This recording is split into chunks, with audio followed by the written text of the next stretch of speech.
Hello friends, कैसे हैं आप लोग। आई होप सब लोग अच्छे होंगे, स्वस्थ होंगे, मस्त होंगे। तो आज है वैकुंठ चौदस।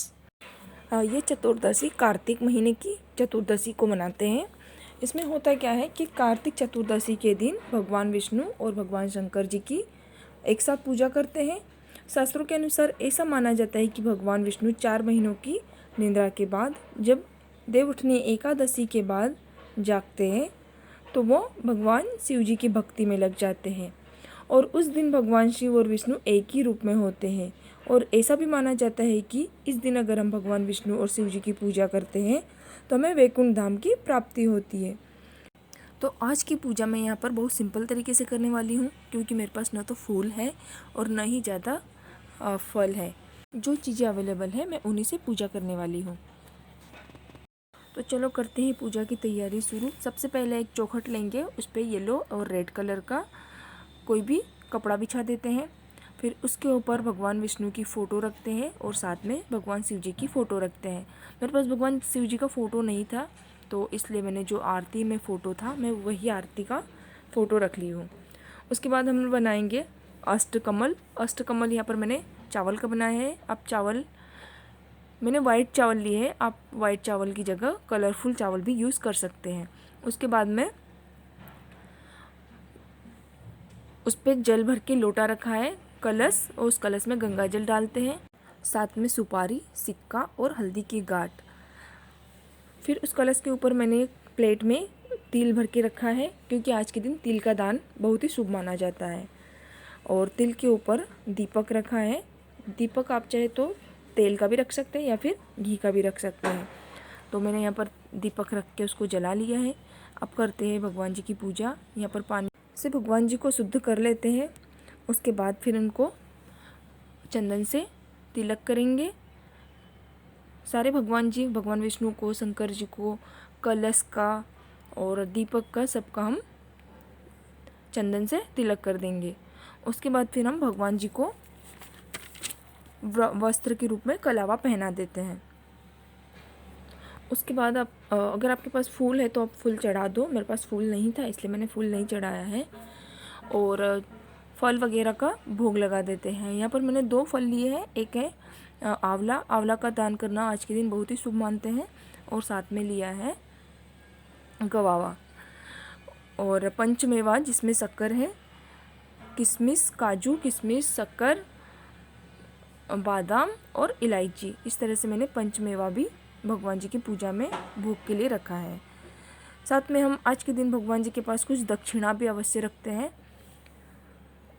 पूजा के बाद आरती कर देते हैं। आरती आप सिंपल घी के दीपक से भी कर सकते हैं या फिर कपूर लेके कपूर से भी भगवान जी की आरती कर सकते हो।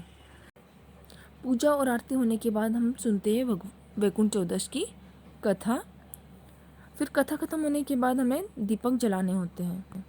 प्रस्तुत कर रही हूँ। कार्तिक मास की शुक्ल पक्ष की चतुर्दशी को वैकुंठ चतुर्दशी के नाम से जाना जाता है।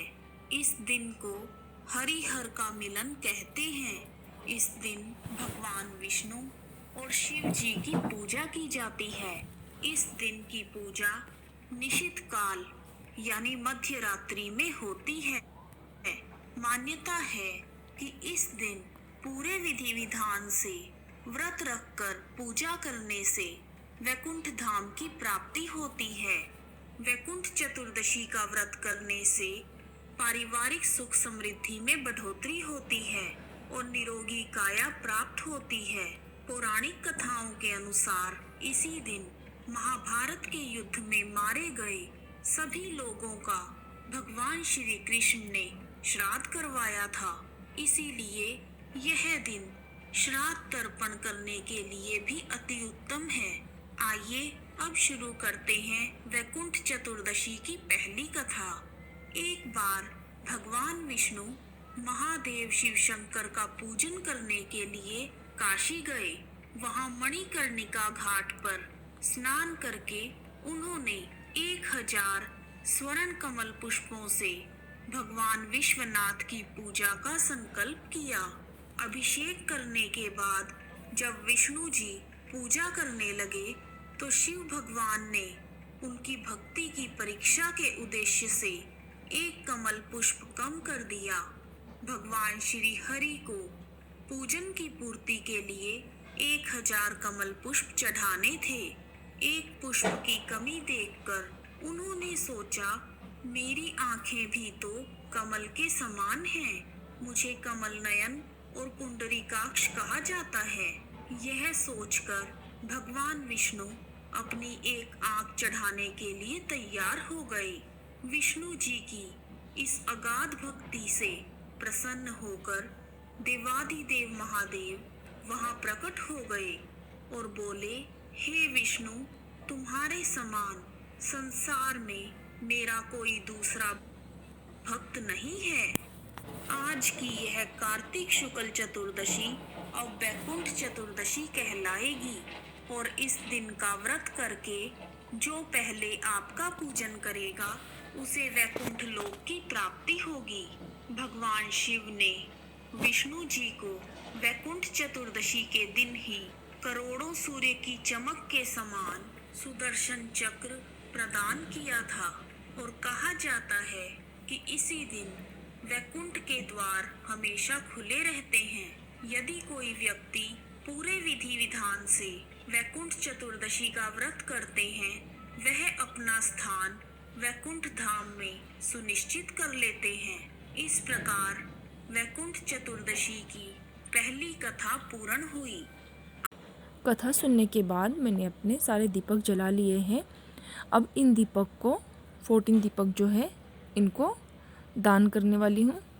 तो मैंने एक दीपक भगवान जी के मंदिर में रखूँगी और 2 दीपक 2 रूम में अलग अलग रखेंगे। फिर 4 दीपक मैं रखूँगी बालकनी में। 1 दीपक किचन में या पानी की टंकी के पास रख देते हैं। अगर पानी की टंकी नहीं है आपके पास तो आप किचन में पीने वाले पानी के पास रख सकते हो। फिर 1 दीपक हम रखेंगे घर के बीच सेंटर में, वो पूर्वजों के नाम होता है। तो 1 दीपक मैं घर के बीच में रख दूँगी हॉल में और बाकी के 5 दीपक मैं रखूँगी घर के बाहर। तो इस तरह से हो गया मेरा आज का वैकुंठ चतुर्दशी का उपवास, पूजा और दीपक दान। अगर आपको ये व्लॉग पसंद आए तो please do like, share and subscribe. तब तक के लिए बाय बाय।